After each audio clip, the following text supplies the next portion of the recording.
सहाफ़ी में मतीउल्लाह जान। पाकिस्तान और भारत के दरमियान शदीद झड़पों के बाद वज़ीर-ए-आज़म शहबाज शरीफ भी मंज़र-ए-आम पे आ गए। पार्लियामेंट में अपने खिताब के दौरान उन्होंने इंकशाफ किया कि भारतीय तैयारे 80 के करीब तैयारे थे, उन्होंने हमला किया और पाकिस्तान 10 तैयारों को गिरा देने की पोजीशन में था, मगर सिर्फ 5 तैयारे गिराए गए। वज़ीर-ए-आज़म शहबाज शरीफ ने यह भी कहा कि जो भारत के राफेल तैयारे थे उनके कम्युनिकेशन सिस्टम को जैम कर और उन तैयारों को वो फौरी तौर पे वापस पलटने पर मजबूर किया गया। शहबाज शरीफ ने कहा कि हमारे दोस्तों को पता चल गया है कि पाकिस्तान एक ऐसा मुल्क है कि जिसकी फ़ौज फौलादी हैं। कल को उन पर बुरा वक्त आया तो वो पाकिस्तान की तरफ मदद की दरख्वास्त करेंगे। शहबाज शरीफ के इस खिताब से पहले कौमी सलामती कमेटी के इजलास के बाद भी एक एलामिया जारी जिसमें यह बताया गया है कि पाकिस्तान की मसल्ला अफवाज को किसी भी ऐसी जारियत का जवाब देने के लिए मुनासिब कार्रवाइयाँ करने का बाज़ाब्ता अख्तियार दे दिया गया। ये सारा मामला क्या है और कैसे पाकिस्तान ने जैसे कहा है कि 5 या 6 भारतीय तैयारे गिराए हैं, जिसमें एक ड्रोन भी शामिल है और यकीनी तौर पे भारत के लिए दुनिया भर में ये एक हज़ीमत का मुकाम है और ऐसा पहली बार नहीं हुआ। पहले फरवरी 2019 में भारत का तैयारा गिरा, पायलट गिरफ्तार हुआ, उसको चाय पिलाकर वापस भेजा गया और अब की बात 6 तैयारे गिरे, पाकिस्तान के नहीं बल्कि भारत के अंदर ही तैयारों को गिराया गया। और फिर अब पाकिस्तान की हुकूमत का जो दावा है उसको भारतीय हुकूमत की तरफ से अभी तक झुटलाया भी नहीं जा सका।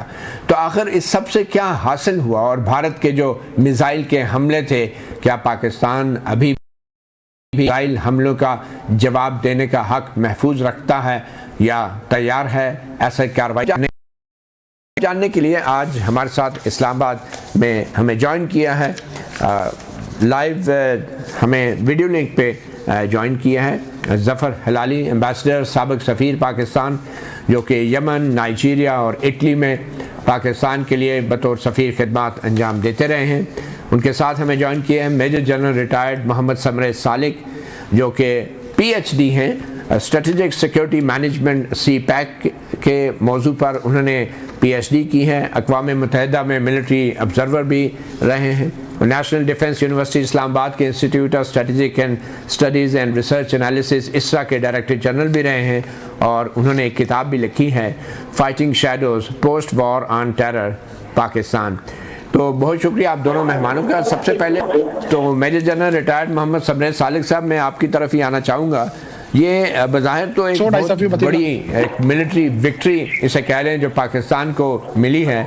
आप कैसे देखते हैं, क्या भारत की तरफ से जो मिसाइल हमले किए गए थे तकरीबन 9 के अहदाफ हैं पाकिस्तान के अंदर और उनमें एक बहावलपुर का हदफ भी था जो 100 मीटर पाकिस्तान के अंदर है, तो क्या उसके जवाब में अब पाकिस्तान को भी कुछ ऐसा ही करना होगा, मिसाइल हमलों से जवाब देना होगा, या अब मज़ीद किसी कार्रवाई की ज़रूरत नहीं भारत के 6 तैयारे गिराने के बाद? मतीउल्लाह जान साहब, थैंक यू वेरी मच, आपने मुझे मदऊ किया।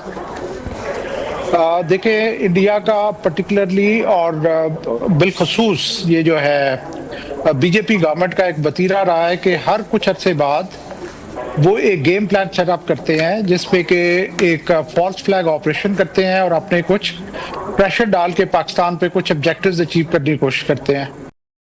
इस दफा उनकी, जैसे पहले वो करते रहे हैं, उनकी कोशिश थी कि पाकिस्तान को डराया धमकाया जाए और अपने ऑब्जेक्टिव अचीव करें।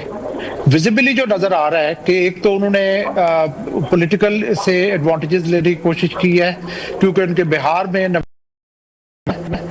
दूसरा बहुत अरसे से प्राइम मिनिस्टर मोदी कह रहे थे कि जी इंडस वाटर ट्रीटी को इंडिया ने खत्म करना है। 2016 में उन्होंने जब,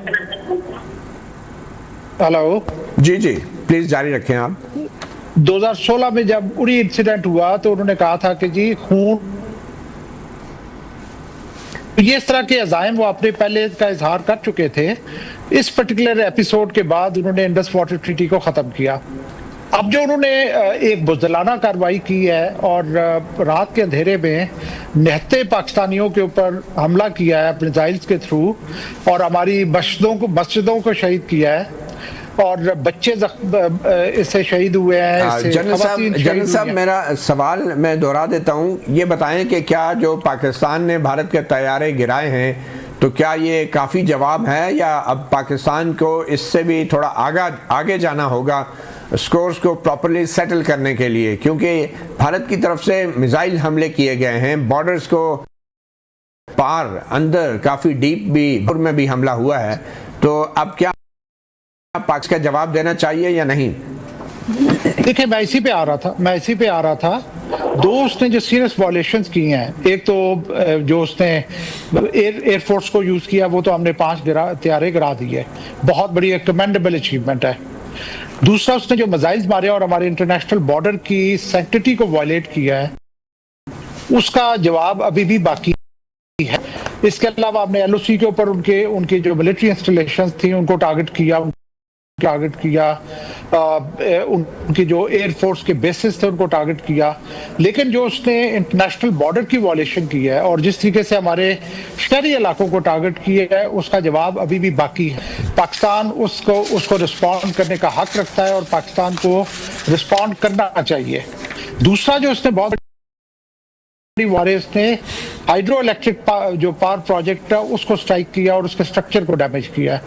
मैं ये समझता हूं कि इंडस वाटर ट्रीटी के एब्रोगेशन के बाद उसने खुद प्रेसिडेंट सेट कर दिया है।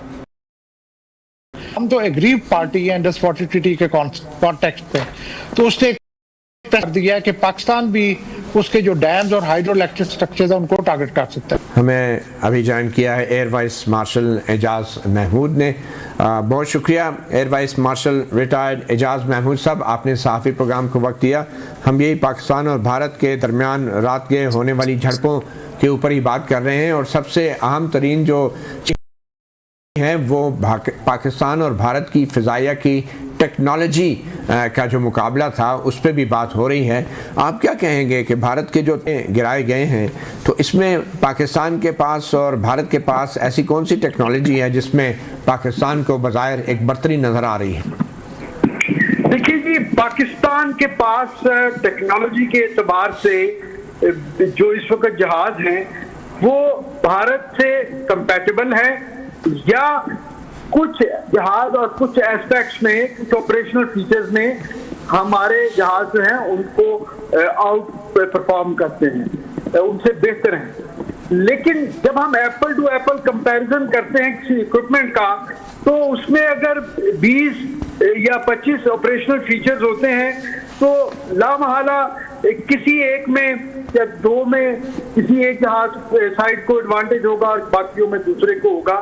लेकिन जो असल डिफरेंस है, जो हमें कल रात भी नजर आया है, वो प्लेटफॉर्म की कैपेबिलिटी का मसला नहीं है, मसला है पायलट की महारत, वो मैन मशीन इंटरफेरेंस का मसला है कि भारत की तरफ अच्छे जहाज होते हुए भी, एक्सपेंसिव जहाज होते हुए भी, उनके जो